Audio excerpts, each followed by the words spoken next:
শান্তি। Good morning. সবাইকে নমস্কার জানাই। আজকে আমাদের পিতা, আমাদের সদ্গুরু দাতা, আমাদের ঈশ্বর, আমাদের রক্ষাকর্তা আজকে যে শক্তিশালী শিক্ষার কথা বলছেন কবে হবে ঈশ্বরের প্রত্যক্ষতা। তিনি আমাদেরকে বোঝাতে চাইছেন, তুমি এখনো অনুভব করতে পারছো না, তুমি এখনো বুঝতে পারছো না ঈশ্বর কে, তাহলে কবে হবে তোমার প্রত্যক্ষতা। তার সম্পর্কে আজকে আমরা জানবো। বাবা আজকে মুরলিতে কি শিক্ষা আমাদেরকে দিয়েছেন। মুরলির রহস্য, কবে হবে ঈশ্বরের প্রত্যক্ষতা। প্রত্যক্ষতা মানে কি? প্রত্যক্ষতা মানে শুধু কি দেখা না, মানে কেবল শোনা বা বিশ্বাস করা নয়, বরং নিজের অভিজ্ঞতায় সত্যকে উপলব্ধি করা, সেলফ রিয়ালাইজেশন। যে নিজে দুঃখ কষ্টকে অনুভব করে তার কাছে ব্যাখ্যা নিন। সে জানে কষ্ট কাকে বলে, সুখ কাকে বলে। তাই বাবা বলছেন, যতক্ষণ না তুমি ঈশ্বরকে অনুভূতিতে না নিয়ে আসতে পারছো ততক্ষণ তুমি তোমার জীবনকে বদলাতে পারবে না। ঈশ্বর আছেন, এই তাত্ত্বিক বিশ্বাস থেকে আমি ঈশ্বরকে অনুভব করেছি। এই বাস্তব অভিজ্ঞতায় পৌঁছানোই হলো প্রত্যক্ষতা। ঈশ্বর যে আছেন এই দ্বিধাতেই অনেকেই ভুগতে থাকে। তাই আপনি অনুভব করুন, ঈশ্বর আছেন, প্রতিটা কর্মে আছেন, প্রতিটা সময় আছেন। আর এই অভিজ্ঞতা যদি আপনি গভীরভাবে বুঝতে পারেন তবে আপনার বিশ্বাস, আপনার জ্ঞান, আপনার অভিজ্ঞতা, তিনটে স্তরই আপনাকে প্রত্যক্ষতার দিকে নিয়ে যাবে। তাই প্রত্যক্ষতা হলো এমন একটি আধ্যাত্মিক অবস্থা যেখানে বিশ্বাস অভিজ্ঞতার রূপ নিয়ে নেয়। কখন এই প্রত্যক্ষতা ছড়িয়ে পড়বে? কখন? যখন আপনি অনুভব করবেন। মুরলি অনুযায়ী বলা হচ্ছে এটি তখনই হবে যখন ঈশ্বরের সঠিক পরিচয় স্পষ্ট হবে। মানুষ তো ঈশ্বরের সঠিক পরিচয় বোঝে না। যে কোনো দেবদেবীর মূর্তি দেখে বলে এই ঈশ্বর, কিন্তু ঈশ্বর মানে কি? ঈশ্বর হলো অনুভূতি, পরম পিতা, পরমাত্মা এই পুরানো দুনিয়ার বিনাশ করে নতুন সুখময় সত্য যুগ স্থাপন করতে এসেছেন। তখন মানুষের চিন্তাধারায় বিপ্লব আসে, তখন সে নিজেকে পরিবর্তন করে। সদ্গতির প্রতি দৃঢ় বিশ্বাস, নিশ্চয় বুদ্ধি আসবে। মানুষ যখন নিশ্চিত থাকবে এই বাবাই সকলের মুক্তিদাতা, দুঃখ কষ্টের মুক্তিদাতা, এই সৃষ্টি চক্রের মালিক, তখন তিনি ভক্তির ফল দিতে এসেছেন। তখন মানুষের মধ্যে গভীর আস্থা তৈরি হবে এবং বৃদ্ধি পাবে। আর প্রত্যক্ষতা যদি সবার ক্ষেত্রে ঘটে তখন কি হবে? তখন কি ঘটবে? যখন এই দুটির উপলব্ধি সবার মধ্যে তৈরি হবে তখন চারদিকে হইচই শুরু হবে। মানুষ দলে দলে এই জ্ঞান গ্রহণ করবে, ঈশ্বর এসেছেন এই সংবাদ বিশ্ব জুড়ে ছড়িয়ে পড়বে। এটাকেই বলা হচ্ছে প্রত্যক্ষতার সময়। কেন এখনই হচ্ছে না? আমরা তো অনেক দিন জ্ঞানে আছি, কেন এখন হচ্ছে না? এত বছর হয়ে গেল ব্রহ্মাকুমারী বলছেন ঈশ্বর এসেছেন, ঈশ্বরই আমাদেরকে জ্ঞান দিচ্ছেন, তাহলে এখনো কেন হচ্ছে না? কারণ মানুষ এখনো দেহ অভিমানে, বডি কনসিয়াসনেসে আছে, ঈশ্বরকে সঠিকভাবে চিনতে পারেনি, স্মরণ অর্থাৎ যোগ ঠিক করে লাগাতে পারছে না। তাই সত্য সামনে থাকলেও মানুষ কিন্তু সম্পূর্ণ সমর্পণের সাহায্যে বিশ্বাস করতে পারছে না। প্রত্যক্ষতা শুরু হয় কোথা থেকে জানেন কি? প্রত্যক্ষতা বাইরের কোথাও থেকে শুরু হয় না, নিজের অন্তরে, ইনার সেলফ থেকেই শুরু হয়। তাই আগে নিজেকে, ভেতরকে জানুন। ভেতরে মানে কে আছে এই শরীরের ভেতরে? আমি আছি, আমি আত্মা আছি। আত্মস্মৃতিকে অনুভব করুন।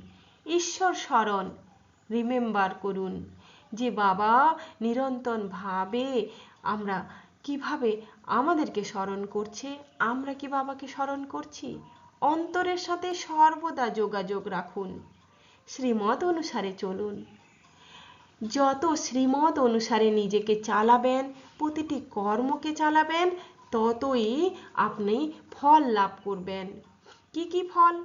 অন্তর শান্ত হবে, সুখ শক্তি অনুভব করবে, দৃষ্টিভঙ্গি পরিবর্তন হবে এবং ঈশ্বরের উপস্থিতি বাস্তবে অনুভূত হতে থাকবে। এই অবস্থাই হলো প্রত্যক্ষতার সূচনা, যেখানে আত্মা নিজেকে চেনে এবং ঈশ্বরের সাথে যোগ স্থাপন করে।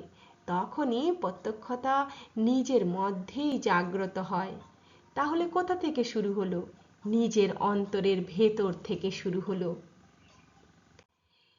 মূল শিক্ষা তাহলে কি কি পেলেন? প্রত্যক্ষতা কোনো হঠাৎ বা অলৌকিক ঘটনা নয় যাকে সাক্ষাৎকার বলা হয়। প্রত্যক্ষতা হলো ধীরে ধীরে গড়ে ওঠা একটি আধ্যাত্মিক প্রক্রিয়া, যা ভিত্তি হলো জ্ঞান, বিশ্বাস ও অভিজ্ঞতা। প্রত্যক্ষতা তিনটি ভিত্তি কি জানেন? সঠিক জ্ঞান, ট্রু নলেজ, ঈশ্বর, আত্মা, সৃষ্টির সম্পর্কে সত্য পরিচয়, দৃঢ় বিশ্বাস, ফার্ম ফেথ। এই জ্ঞানকে অন্তর থেকে গ্রহণ করুন। সত্যিকারে এই জ্ঞান ছাড়া আর বাকি তো সব ভ্রম। সেই ভ্রমগুলোকে দূর করুন। নিয়মিত স্মরণ এবং যোগ, কনস্ট্যান্ট রিমেম্বারেন্স, কনস্ট্যান্টলি কন্টিনিউয়াসলি নিরন্তরভাবে ঈশ্বরকে যোগ করুন। যখন এই তিনটি একত্রিত হবে, তখন আপনার অন্তরে ঈশ্বরের উপস্থিতি আপনি অনুভব করবেন। ব্যক্তিগত প্রত্যক্ষতা তখন শুরু হয় এবং ধীরে ধীরে এই অভিজ্ঞতা সমাজ এবং বিশ্বে ছড়িয়ে পড়ে। আর চূড়ান্ত ফলাফল তখনই আসে।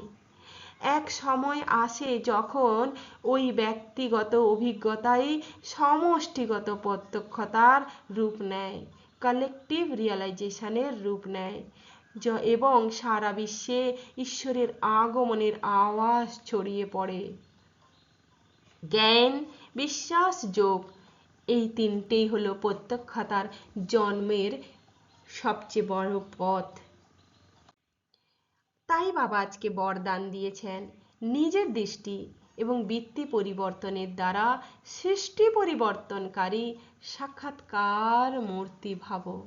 নিজের বৃত্তি পরিবর্তনের মাধ্যমে দৃষ্টিকে দিব্য করো, তবেই তোমাদের দৃষ্টির দ্বারা অনেক আত্মা তাদের যথার্থ স্বরূপ, যথার্থ ঘর, যথার্থ রাজধানী দেখতে পাবে।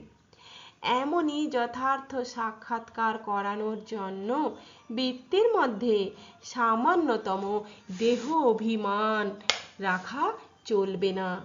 কারণ বৃত্তি সংশোধনের মাধ্যমে যখন দৃষ্টিকে দিব্য করবেন, তখনই এই সৃষ্টির পরিবর্তন হবে। যারা দেখবে তারাই অনুভব করবে যে এই চোখ কোনো সাধারণ নয়, এ যেন এক জাদুর কৌটো। এই চোখই তখন সাক্ষাৎকারের সাধন হয়ে উঠবে।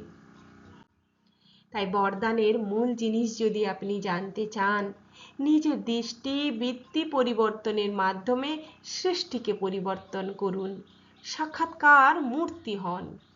এর জন্য আপনাকে আপনার বৃত্তি, আপনার অ্যাটিটিউড, অন্তরের ভাবনা সবসময় পরিবর্তন করতে হবে। বাইরের দুনিয়া নয়, ভেতরের ভাবনা মানসিকতাকে স্থির করুন, দিব্যতা নিয়ে আসুন। আর দিব্য দৃষ্টি হওয়া মানে কি? যাকে দেখবেন, যার প্রতি আপনার দৃষ্টি যাবে, তা যেন পিওর সোল রূপে দেখেন, যথার্থ স্বরূপ রূপে দেখবেন।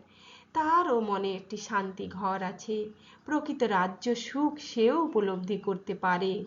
তাই দেহ অভিমান থেকে মুক্তি হন। সামান্য দেহ অভিমান দৃষ্টিকে অশুদ্ধ করে দেয়।